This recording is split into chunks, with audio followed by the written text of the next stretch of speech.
L'âme, qui est l'esprit individualisé, peut se manifester lorsqu'elle a la possibilité de se dérouler tout l'épanouissement et la satisfaction de l'esprit.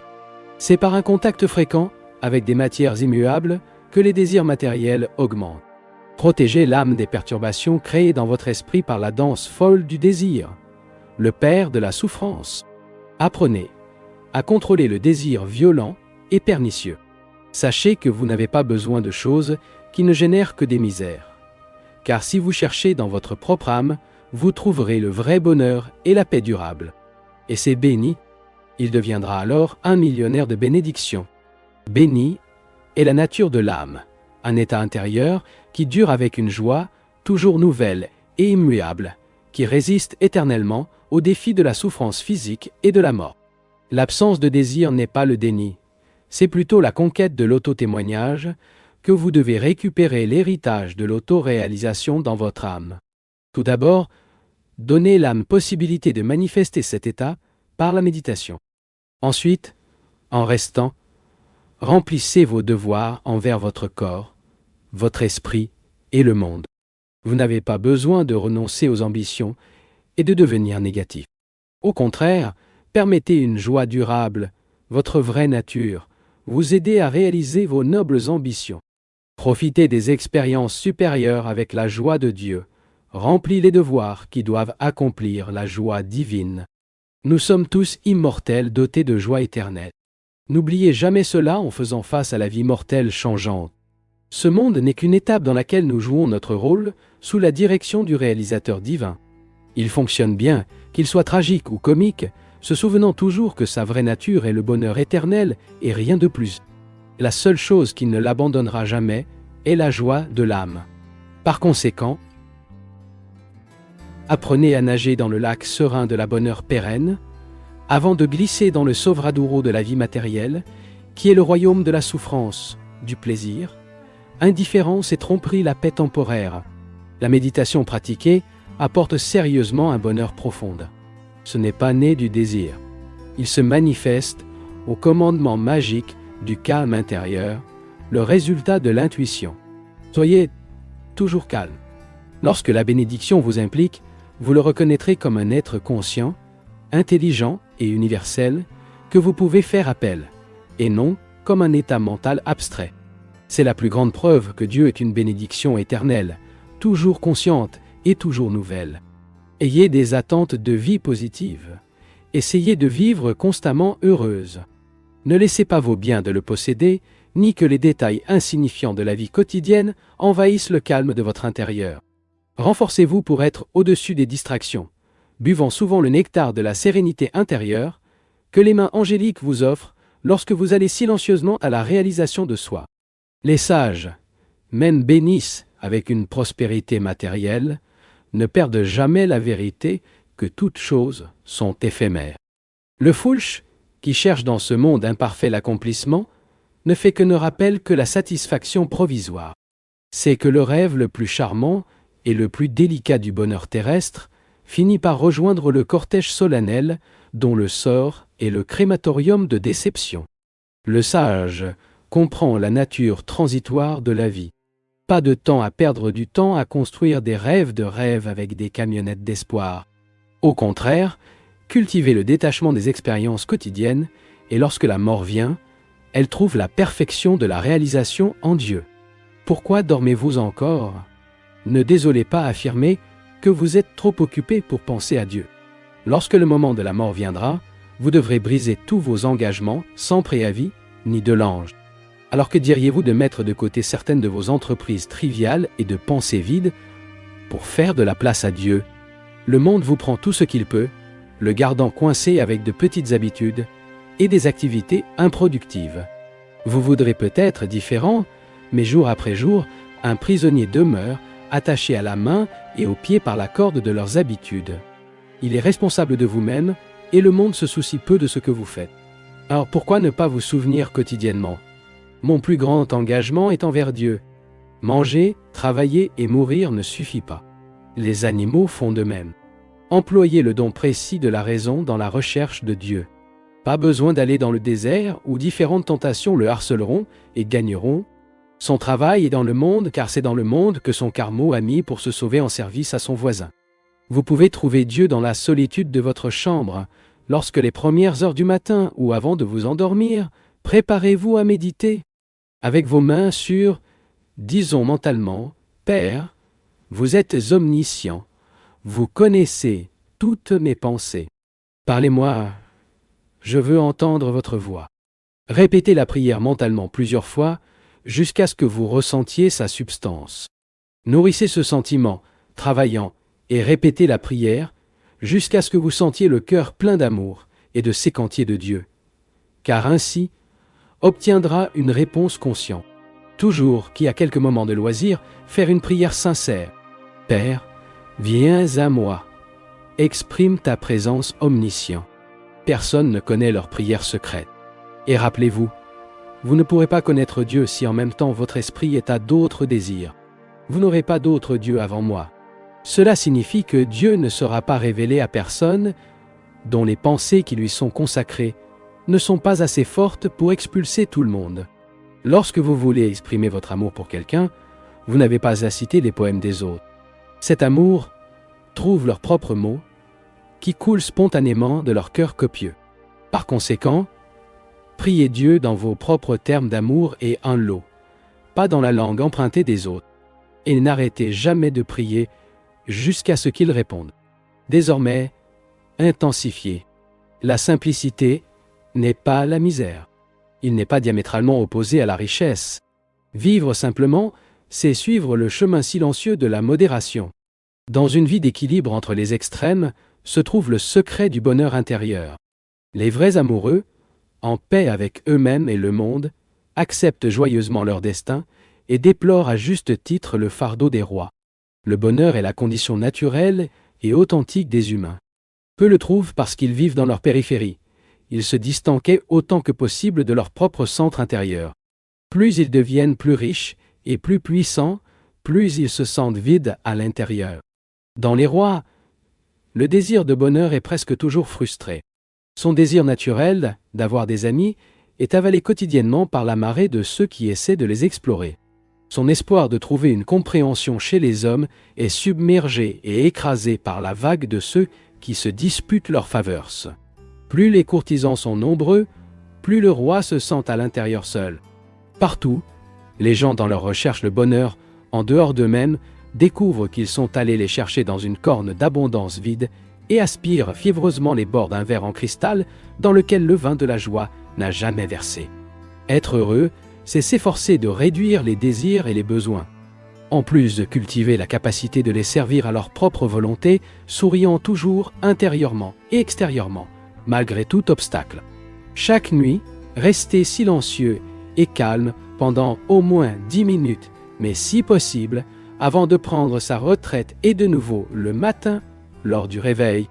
Cela créera en vous l'habitude ferme et incassable du bonheur, qui vous permettra de faire face à toutes les situations difficiles de la bataille de la vie quotidienne. Armé de ce bonheur durable, allez dans le monde afin de répondre aux exigences quotidiennes. Recherchez le bonheur, mais dans votre esprit et moins dans l'acquisition d'objets matériels. Soyez si heureux à l'intérieur que rien ne peut vous secouer. Alors, tu vas passer sans les choses auxquelles il s'est habitué.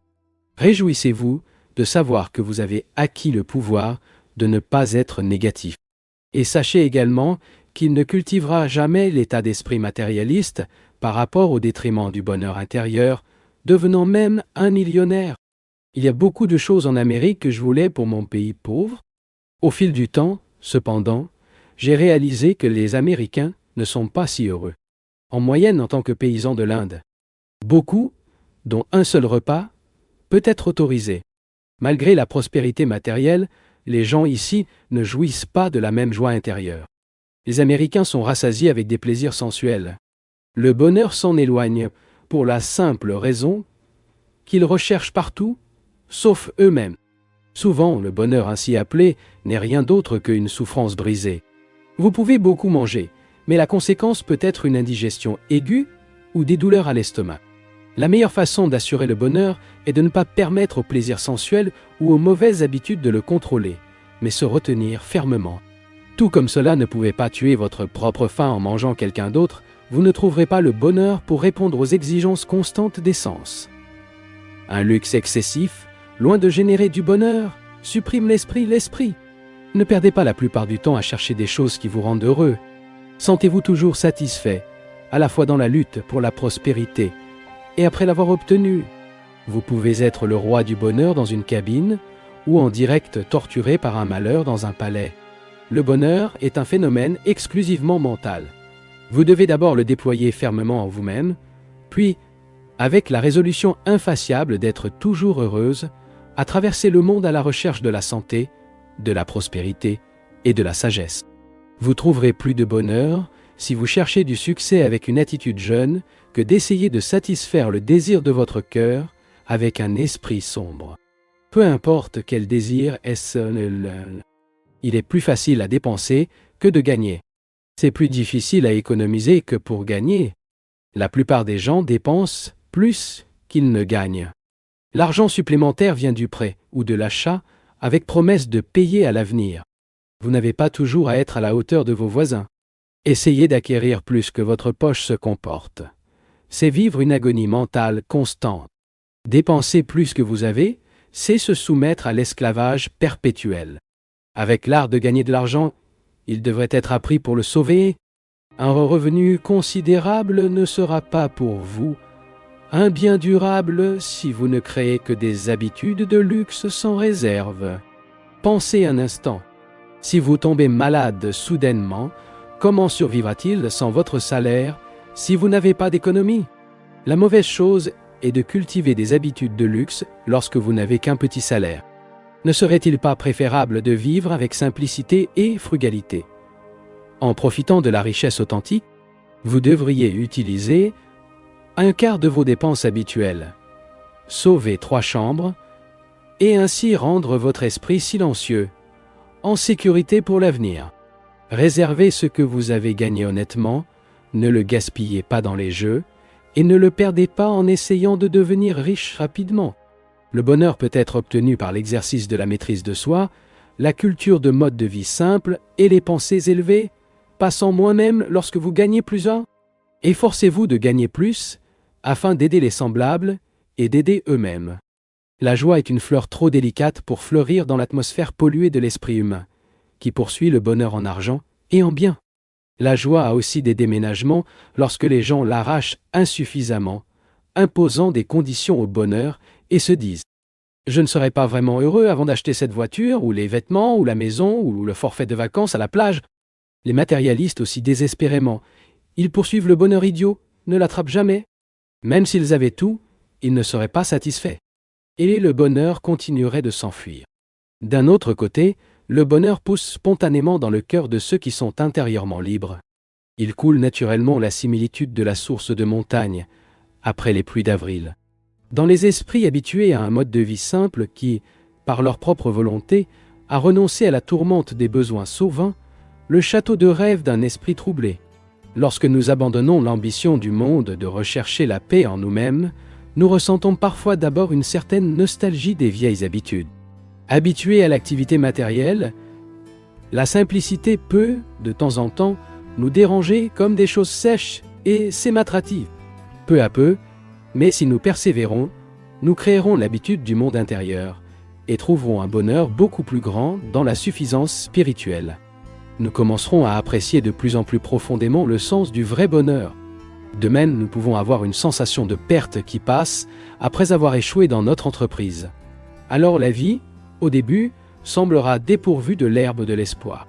Si, cependant, après l'errance pendant un certain temps à partir de ce désert, nous commençons à faire face à nos circonstances hardiment, nous conclurons que la vie n'a pas changé dans son essence et que les événements n'ont été définis que comme un échec pour notre imagination. Nous évoquerons des moments heureux. Par exemple, les suppressions simples de l'enfance.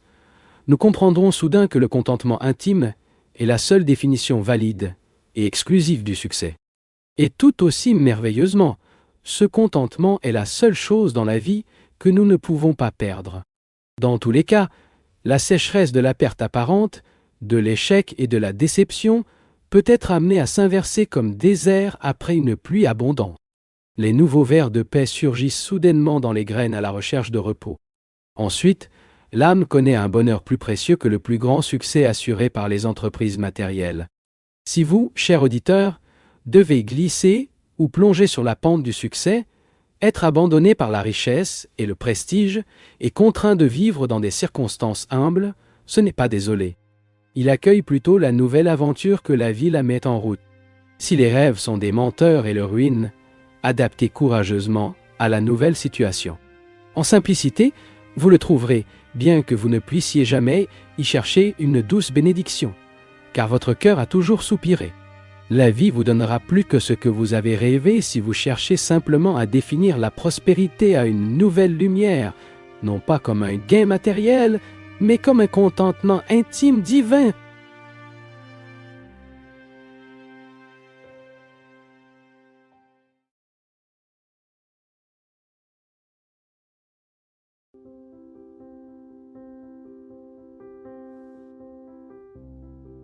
La guérison mentale est supérieure à toutes les méthodes de guérison physique.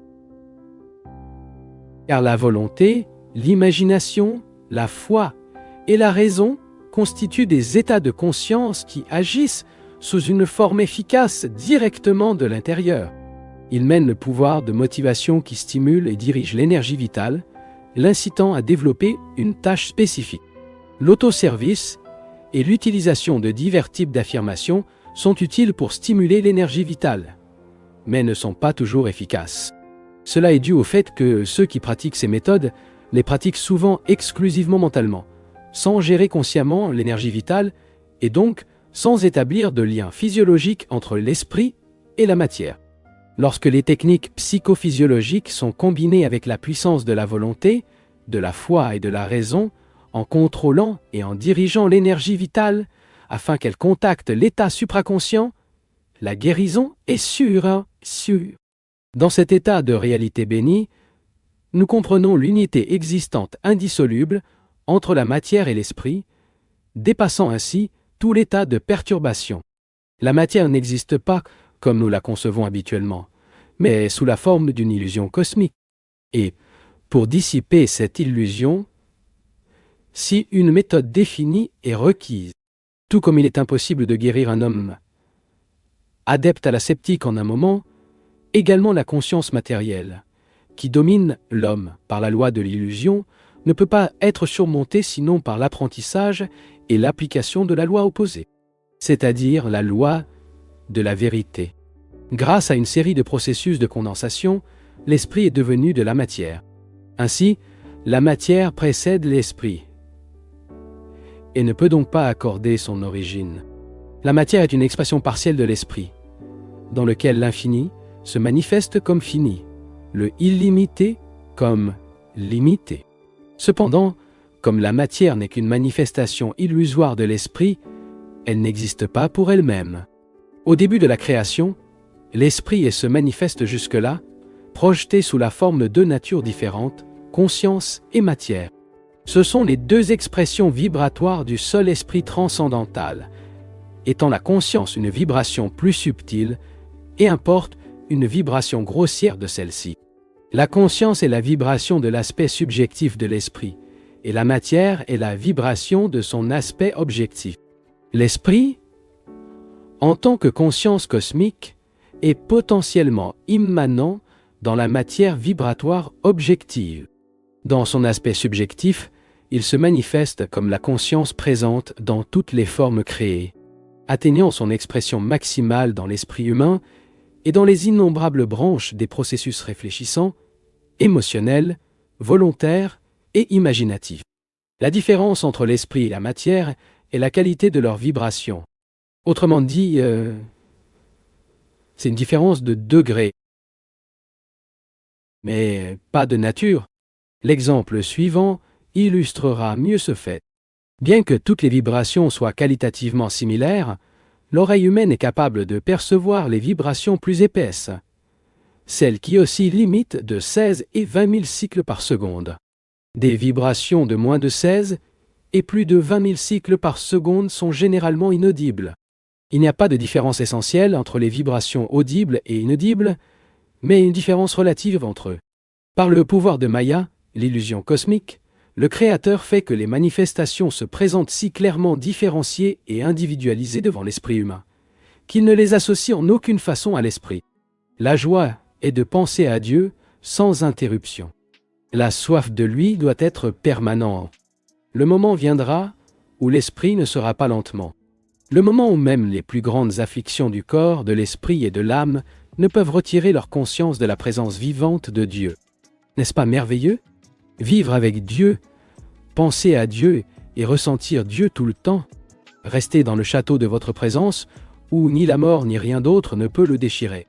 Immédiatement derrière les mots que vous prononcez, immédiatement derrière vos pensées, immédiatement derrière l'amour de votre cœur, immédiatement derrière votre volonté, immédiatement derrière votre sentiment d'identité, se trouve le grand esprit de Dieu.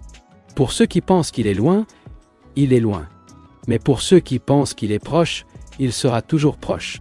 Bhagavad Gita dit « Celui qui me perçoit partout et contemple toutes choses en moi ne me perd jamais. Je ne le perds pas non plus de voir. Le Seigneur ne nous manque jamais. » Nous disons que Dieu nous est invisible, mais en réalité, il est visible à travers l'univers colossal manifesté. Dieu est tout, pas seulement une chose. Lorsque vous regardez une création aussi solide et réelle, n'oubliez pas de la concevoir comme une pensée de Dieu, matérialisée sous forme physique. Vous pouvez conditionner votre esprit pour comprendre ce petit à petit chaque jour. Chaque fois que vous envisagez un beau crépuscule, pensez « Dieu peint le ciel ». En regardant le visage de chaque personne qui trouve, pensez intérieurement. C'est Dieu qui a pris cette forme. Adoptez cette ligne de pensée dans toutes vos expériences. Le sang dans mon corps est Dieu. La raison dans mon esprit est Dieu. L'amour dans mon cœur est Dieu et tout ce qui existe, c'est Dieu. Le yoga est l'art de tout faire avec la conscience de Dieu. Non seulement lorsque vous méditez, mais aussi lorsque vous travaillez, vos pensées doivent y être ancrées en permanence. Si vous travaillez avec la conscience que ce que vous faites est de pour plaire à Dieu, cette activité s'unit à lui. N'imaginez donc pas que vous ne pouvez trouver Dieu que dans la méditation. La méditation et l'activité correcte sont essentielles, comme l'enseigne la Bhagavad Gita. Si vous pensez à Dieu alors que vous exercez vos devoirs dans ce monde, vous serez mentalement unis avec lui. Ainsi, le travail aide votre méditation et votre méditation aide votre travail. L'équilibre est nécessaire. Ce n'est qu'avec la méditation que vous devenez paresseux. Avec seulement l'activité, l'esprit devient banal. Et vous oubliez Dieu. Faire des choses pour Dieu est une expérience très personnelle et gratifiante. Lorsque constamment et altruiste, vous effectuez toutes les actions avec des pensées inspirées de l'amour de Dieu, il viendra à vous. Ensuite, vous comprendrez que c'est l'océan de la vie qui est devenu la petite vague de l'existence individuelle. C'est la façon de connaître le Seigneur pour l'activité. Quand dans chaque acte, vous y pensez avant, pendant et après l'action, il se révélera à vous. Vous devez travailler, mais laissez Dieu travailler à travers vous. C'est la meilleure partie de la dévotion. Si vous pensez constamment qu'il marche à travers ses pieds, il travaille entre ses mains, faisant les choses à travers sa volonté. Vous le saurez. Quelle que soit votre activité, vous êtes toujours libre de chuchoter à Dieu votre amour jusqu'à ce que vous receviez consciemment votre réponse. C'est le moyen le plus sûr de contacter lui au milieu de l'agitation folle de la vie contemporaine. L'habitude de chuchoter mentalement Dieu est la plus grande aide pour son développement. Vous verrez en vous-même un changement que vous aimerez beaucoup. Peu importe ce que vous faites, Dieu doit toujours être dans votre esprit. Lorsque vous voulez voir un certain spectacle, acheter une tenue ou une voiture que vous avez admirée, n'est-ce pas vrai que peu importe ce que vous faites, vous vous demandez simplement comment obtenir ces choses? Alors que ne satisfaire pas vos désirs forts, votre esprit ne se repose pas. Elle travaille sans cesse pour les satisfaire. De même, votre esprit doit être en Dieu jour et nuit. Transmusez vos petits désirs en un grand désir pour lui. C'est la philosophie de la vie que nous devrions vivre. Non pas demain, mais aujourd'hui, à cette minute. Il n'y a aucune excuse pour ne pas penser à Dieu, au jour et à la nuit, à couler au fond de votre esprit, de Dieu, de Dieu, de Dieu, au lieu de l'argent, du sexe ou de la renommée. Que vous laviez la vaisselle, creusiez un fossé, travaillant dans un bureau ou un jardin, quelles que soient vos tâches, murmurez vers l'intérieur. Seigneur, me manifeste. Vous êtes ici, vous êtes au soleil, vous êtes dans l'herbe, vous êtes dans l'eau, vous êtes dans la pièce. Tu es dans mon cœur. Chaque pensée de la nôtre émet une vibration subtile. Lorsque vous prononcez mentalement le mot Dieu et continuez à répéter ceci pensée, elle émane une vibration qui invoque la présence de Dieu. Chaque fois que votre esprit lentement dans le labyrinthe des innombrables pensées mondaines, cela ramène patiemment la mémoire du Seigneur qui habite en vous. Avec le temps, vous constaterez qu'il est toujours avec vous. Un Dieu qui vous parle dans votre propre langue, un Dieu dont le visage vous cache à chaque fleur, chaque buisson, chaque feuille de gazon. Ensuite, vous direz « Je suis libre », enveloppé dans l'étoile de l'esprit. Je passe de la terre au ciel sur les ailes de la lumière. Et quelle joie il absorbe votre être! Il semble peu de penser à Dieu tout le temps. Il a observé un visiteur. Et pour Marsan Yogananda, a répondu « Le monde est d'accord avec vous, et le monde est-il un endroit heureux? Le vrai bonheur s'enfuit de l'homme qui abandonne Dieu, car il est béni lui-même. Ses fidèles sur terre vivent dans un paradis intérieur de la paix, mais ceux qui l'oublient passent leur journée dans un enfer d'insécurité et de déception créée par elles-mêmes. Faire l'amitié avec le Seigneur, c'est ce que signifie être vraiment pratique. Cultiver la relation avec lui. C'est la vérité. Vous devez d'abord avoir un concept correct de Dieu, une idée définie par laquelle une relation avec lui peut être établie. Alors vous le saurez. Si vous persistez, le Seigneur viendra. Père affectueux et compatissant, lui attribuons la fausse image d'un tyran vindicatif, inflexible, incapable de pardonner. Amour et gentillesse. Dieu est le bonheur éternel. Votre être est l'amour, la sagesse et la joie.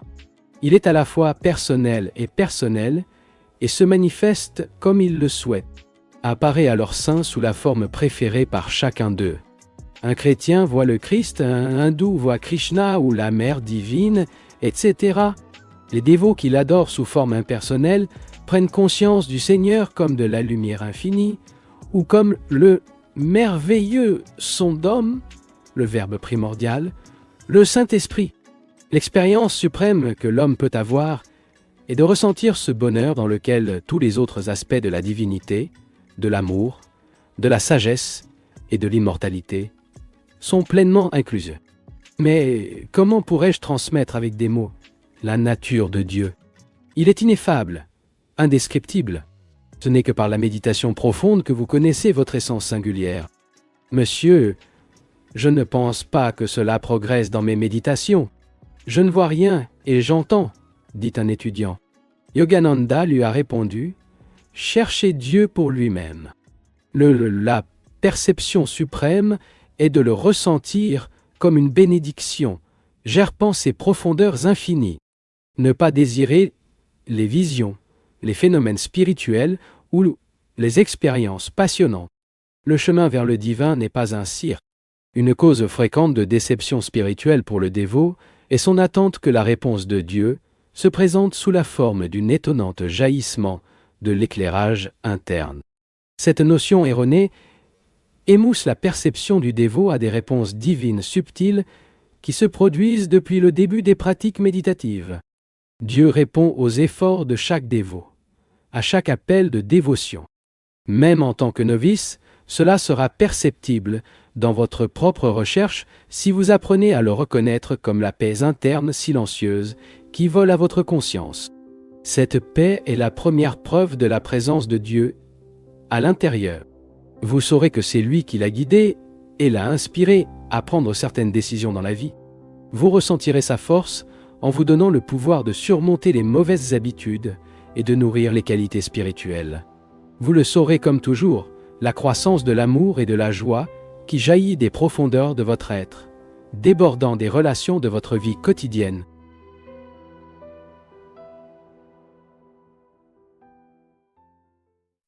Je tiens à te féliciter. Tu es allé jusqu'au bout d'une vidéo dense et sans raccourci. Cela demande de l'attention, de l'ouverture et du courage. Laisse en commentaire ta ville ou une phrase qui t'a touché. Et si tu penses que ce contenu peut aider quelqu'un, partage-le avec cette personne. Merci, une grande accolade et à bientôt.